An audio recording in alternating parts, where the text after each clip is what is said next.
Pagkatapos ng 100 taon, lahat tayo ay nakalibing na. Amen? Nakalibing na rin, sigurado, ang ating mga minamahal, ang ating mga kamag-anak, ang ating mga kaibigan, ang ating mga kakilala.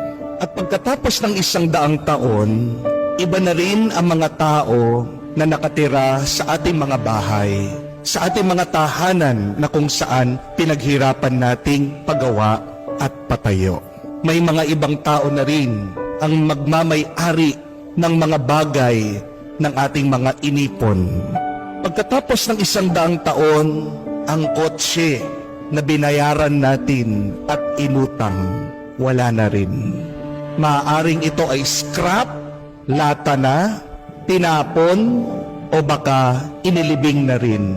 Pagkatapos ng 100 taon, yung ating trabaho na pinagpaguran, ini-stress, palaging iniisip, binigay na sa iba.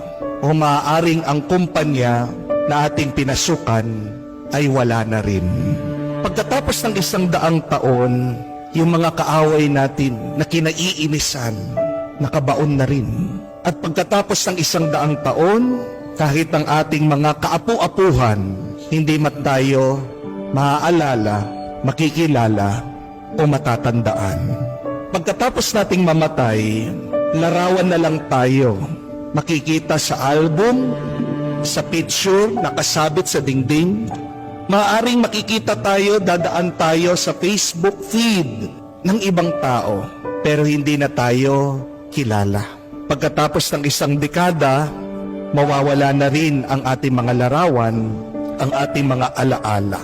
Kung maiintindihan natin ang ating kinabukasan na mawawalang kwenta lahat ng ating mga inaalala dahil may katapusan na ang lahat, hindi ba magiging mas masaya tayo ngayon?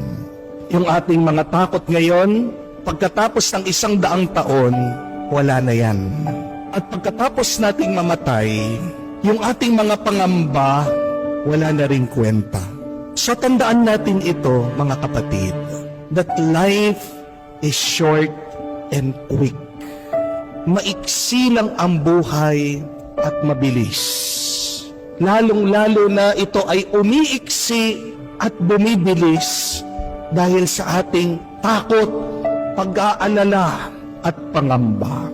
Do not make your life shorter and quicker because of your constant worrying, panicking, and fearing. Baka sa huli, magsisi ka na inubos mo ang iyong buhay sa kakaisip at sa pag-aalala.